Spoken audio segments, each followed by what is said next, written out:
Hi dears, എല്ലാവർക്കും സുഖാണോ? അപ്പൊ തിരുവാതിരയൊക്കെയാണല്ലോ വരാൻ പോണത്. അപ്പൊ നമുക്ക് കൂവ വരകിയതിന്റെ റെസിപ്പി നോക്കിയാലോ? ഞങ്ങളുടെ നാട്ടിലൊക്കെ കൂവ വരകിയത് എന്നാണ് കേട്ടോ പറയാ. ചില നാട്ടിലൊക്കെ ഇതിന് കൂവ പായസം എന്നാണല്ലേ പറയാറുള്ളത്. അപ്പൊ അതിനുവേണ്ടി ഞാൻ ഇവിടെ എടുത്തിട്ടുള്ളത് 1 ഗ്ലാസ് കൂവപ്പൊടിയാണ്. ഈ കൂവപ്പൊടി നമ്മൾ വീട്ടിൽ തന്നെ ഉണ്ടാക്കിയെടുത്തിട്ടുള്ളതാണ്. അതിന്റെ വീഡിയോ ഞാൻ ചാനലിൽ ഇട്ടിട്ടുണ്ട് കേട്ടോ.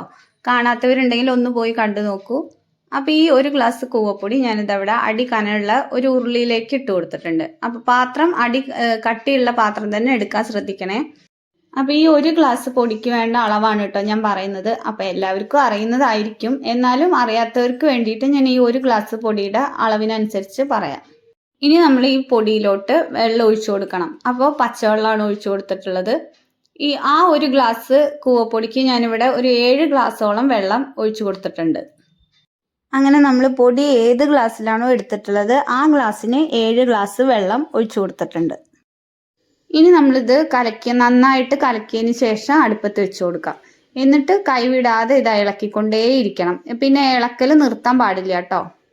ഒന്നിങ്ങനെ ഇളക്കി കൊടുത്തതിന് ശേഷം നമുക്കത് ചൂടായി വരുമ്പോഴേക്കും നമുക്കിതിലോട്ട് ശർക്കര ചേർത്ത് കൊടുക്കണം. അപ്പൊ ഈ 1 ഗ്ലാസ് പൊടിക്ക് ഞാനിവിടെ ഒരു 10 അച്ചോളം ശർക്കര ചേർത്ത് കൊടുക്കുന്നുണ്ട്. അപ്പൊ മധുരമൊക്കെ ഓരോരുത്തരുടെ ഇഷ്ടം പോലെ ചേർക്കാവുന്നതാണ്.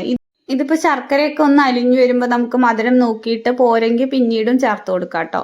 അപ്പൊ ഈ കൂവ വരകിയത് നമുക്ക് തിരുവാതിരയായിട്ട് മാത്രമല്ല ഏത് സമയത്ത് വേണമെങ്കിലും നമുക്ക് ഉണ്ടാക്കി കഴിക്കാം കേട്ടോ. വയറൊക്കെ ഇങ്ങനെ വീർത്ത് അസിഡിറ്റി മൂലം ഇങ്ങനെ ഗ്യാസൊക്കെ കയറിയിരിക്കുകയെന്നുണ്ടെങ്കിലൊക്കെ നമുക്ക് ഇത് തയ്യാറാക്കി കഴിക്കുമ്പോൾ വയറിനൊക്കെ നല്ല ആശ്വാസം കിട്ടും കേട്ടോ.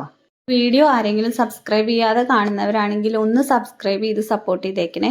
തൊട്ടടുത്തുള്ള ബെല്ലൈക്കണും കൂടി ഒന്ന് അമർത്താൻ മറക്കരുത് കേട്ടോ. പിന്നെ ലൈക്കും ഷെയറും കമൻറ്റും ഒന്നും ആരും ചെയ്യാൻ മറന്നു പോകരുതേ. അപ്പം നമ്മുടെ ശർക്കരയൊക്കെ ഇവിടെ നന്നായിട്ട് അരിഞ്ഞ് വരുന്നുണ്ട്.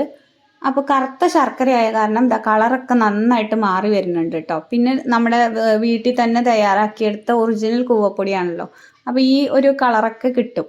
അപ്പോൾ ഇതിങ്ങനെ ഇളക്കി കൊടുക്കാനുള്ള ഒരു ബുദ്ധിമുട്ട് മാത്രമേ ഉള്ളൂ. പിന്നെ വേഗം തന്നെ തയ്യാറാക്കി എടുക്കാം കേട്ടോ. അപ്പോൾ നമ്മുടെ കൂവയൊക്കെ ഇവിടുത്തെ ഫൈനൽ സ്റ്റേജിൽ എത്തിയിട്ടുണ്ട്. കൂവയൊക്കെ വെള്ളമൊക്കെ വറ്റി, ശർക്കരയുടെ വെള്ളമൊക്കെ വറ്റി വന്നിട്ടുണ്ട്. ഇത് കണ്ടില്ലേ? അപ്പോൾ ലാസ്റ്റ് സ്റ്റേജായി വന്നിട്ടുണ്ട്. അപ്പോൾ കൂവ വരകി ഇതിവിടെ റെഡി ആയിട്ടുണ്ട് കേട്ടോ. ഇനി നമുക്കിതിൽ ചൂടോടെ തന്നെ നാളികേരം ചേർത്ത് കൊടുക്കണം. അപ്പോൾ എത്ര നാളികേരം ചേർക്കുന്നോ അത്രയും ടേസ്റ്റ് കൂടും. ഞാനിവിടെ 1 നാളികേരമാണ് 1 ഗ്ലാസ് കൂവപ്പൊടിക്ക് വേണ്ടി ചിരകിയെടുത്തിട്ടുള്ളത്. അപ്പോൾ നമ്മളിത് കുറുക്കി ഈ ഒരു സ്റ്റേജിൽ എത്തുമ്പോൾ നമ്മൾ തീ ഓഫ് ചെയ്ത് കൊടുക്കാം. എന്നിട്ട് തീ ഓഫ് ചെയ്തതിന് ശേഷം നമുക്ക് നാളികേരം ചേർത്ത് കൊടുക്കാവുന്നതാണ്. ചില നാടുകളിലൊക്കെ ഇതിങ്ങനെ നാളികേരം കഷ്ണങ്ങളാക്കി നുറുക്കിയിടുന്നത് കണ്ടിട്ടുണ്ട്. ഞങ്ങളുടെ നാട്ടിൽ ഇങ്ങനെയാണ്, ചിരകിയിട്ടാണ് ഞങ്ങൾ കൂവൊക്കെ വരകുമ്പോൾ ഉണ്ടാക്കാറുള്ളത്. അപ്പം നാളികേരം ചിരകി ഇട്ട് കൊടുക്കുമ്പോഴാണ് എനിക്ക് പേഴ്സണലി ഇഷ്ടം തോന്നിയിട്ടുള്ളത് കേട്ടോ.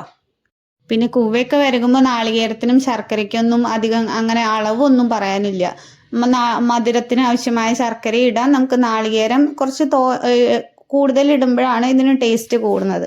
അങ്ങനെയൊക്കെ നോക്കിയിട്ട് എടുത്താൽ മതി. 1 ഗ്ലാസ് കൂവപ്പൊടിക്ക് 1 നാളികേരെങ്കിലും നമ്മൾ ചേർക്കുന്നതാണ് ഏറ്റവും നല്ലത് കേട്ടോ. അപ്പോൾ നമ്മൾ നാളികേരമൊക്കെ ചേർത്ത് കൊടുത്ത് ഇവിടെ നന്നായിട്ട് മിക്സ് ചെയ്തെടുത്തിട്ടുണ്ട്. ഇനിയിപ്പോൾ പണിയൊന്നുമില്ല, നമ്മുടെ കൂവ വരകിയത് ഇവിടെ റെഡി ആയിട്ടുണ്ട്. അപ്പോൾ നമ്മുടെ തിരുവാതിര സ്പെഷ്യൽ കൂവ വരകിയത് ഇവിടെ റെഡി ആയിട്ടുണ്ട്. അപ്പോൾ തിരുവാതിര ദിവസം ഞങ്ങൾ കൂവ വരകിയതും പുഴുക്കും പപ്പടവും കൂട്ടിയിട്ടാണ് കേട്ടോ കഴിക്കാറുള്ളത്. അപ്പോൾ തിരുവാതിര ദിവസം പുഴുക്കും പപ്പടവും കൂവ വരകിയതും കൂട്ടി കഴിക്കാത്തവരുണ്ടെങ്കിൽ ഒന്ന് കഴിച്ചു നോക്കി നോക്കൂ. അടിപൊളി ടേസ്റ്റാണ്. അപ്പോൾ എല്ലാവർക്കും എൻ്റെ തിരുവാതിര ആശംസകൾ. വീഡിയോ ഇഷ്ടമായ ലൈക്കും ഷെയറും സബ്സ്ക്രൈബും ചെയ്ത് സപ്പോർട്ട് ചെയ്യാൻ മറക്കല്ലേ.